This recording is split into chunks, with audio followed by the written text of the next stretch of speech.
In the history of philosophy, there is a long-standing tradition of a position known as skepticism. You probably know skepticism in one way or another. Historically, it's a broad spectrum of positions arguing that humans seem incapable of rational knowledge. There's something that stops us from really knowing anything for certain. We might have the inclination that we know something, we might have certain reasons to believe something, but that we can't have any real certainty. The most extreme form of skepticism of all is radical skepticism, which is the position that all human knowledge is impossible.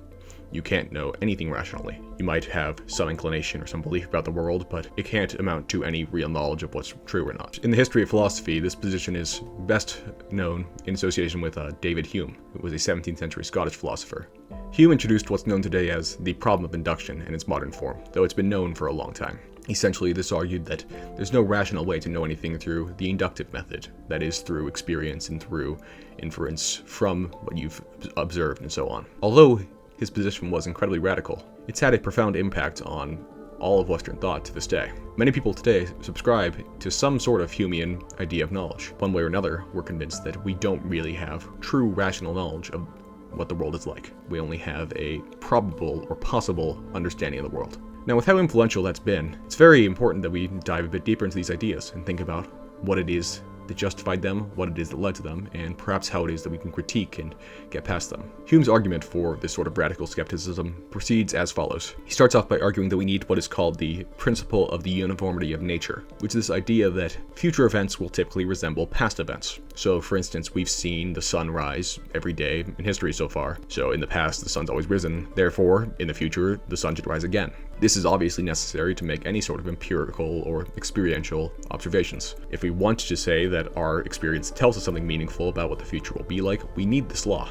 Now, Hume challenges that there doesn't seem to be a rational way to know this law. The only ways to know it seem to be circular or just ridiculous and nonsensical. To set the stage a bit, we'll have to talk some about Hume's logic. Hume is what's known as an empiricist, which is essentially a position that says that all knowledge is taken through experience. Everything that we know can only be known through what we've observed. Hume also advocates something that he calls the copy principle, which is an idea that everything that we know, all of our ideas, are somehow copied or gained from experience. If we take like a fantastical animal, let's say a Pegasus, Hume argues that the only way that we can conceive of this thing is because we have the ideas of a horse and of the wings of a bird from experience, and therefore we can combine them in our minds. But there'd be no way to ever conceive of that sort of thing without having first seen a horse or seen a winged thing. Now, in philosophy, and especially in Hume's time, there was a great concern with what's called a priori knowledge and a posteriori knowledge. These are Latin phrases, a priori meaning from before, and a posteriori meaning from after. A priori refers to knowledge that's gained through reasoning, things that you can know just purely from reason without any experience.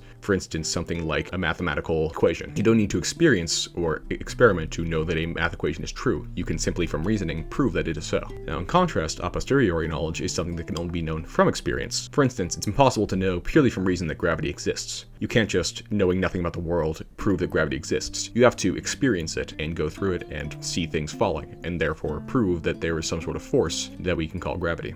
Now, within this understanding of things, naturally, we would have to know this earlier principle, the principle of the uniformity of nature, through one of these two sorts of knowledge. It must be either a priori or a posteriori, either from reasoning or from experience. Now, here's the question. How is it possible to derive this sort of principle from these two forms of knowledge? Now, it seems clear there's no real a priori way of going about this. You can't prove purely from reason that the future must resemble the past. There's no intangible truths, nothing that is indisputable that will tell us that, well, the future must be like the past. Because clearly there are many things that are not like the past. Clearly many things change. Obviously things like human behavior or things like quantum physics don't always seem perfectly predictable based on past events. Reason can tell us things like, for instance, two contradictory things can't be true, but it can't tell us these facts about the world, these sort of larger truths and larger laws. So it seems that if we want to prove this principle in any way, it must be proven through induction. Now we run into an issue. As was shown earlier, we need this principle to make induction meaningful. We need it to make predictions about the future. If we don't have it, then there's no way to look at our observations and make meaningful observations about what the future will be like. Now, if it's the case that our inductive knowledge can only be meaningful with this principle, and if it's the case that this principle must be proven through inductive knowledge, then it seems that it's impossible to prove it, because we have to assume it before proving it. Therefore, we fall into a trap of circular reasoning. Now, because of this, Hume argued that we really don't have any rational basis for knowledge of the future, for predictions or for understandings of cause and effect. He argued that when we observe cause and effect, all that we're really observing is what he called constant conjunction, When you see, for instance, a brick go through a window and shatter it 100 times, he argues that you never actually saw the cause and effect. All you saw was that every time that brick was there, the window happened to shatter. And this doesn't give you any real definitive reason to think that it will shatter the 101st time it's thrown. Now, the obvious objection to this is the fact that, regardless of any rational basis, clearly induction still delivers useful results. Clearly, no one's going to go thinking that the sun's not going to rise tomorrow, or thinking that they can throw a brick at a window without the window breaking. It's obvious that these things seem to work. Now, Hume does respond to this, and he argues that what's going on here is not a rational justification, but what he calls a justification of custom or emotion. We feel as though these things are going to hold. We feel as though they are going to remain true in the future. We are accustomed to making these kind of predictions, even though there is no logical reason to make them. Now, Hume argues that this is all that reason should be. Reason should be, he says, the slave of the passions.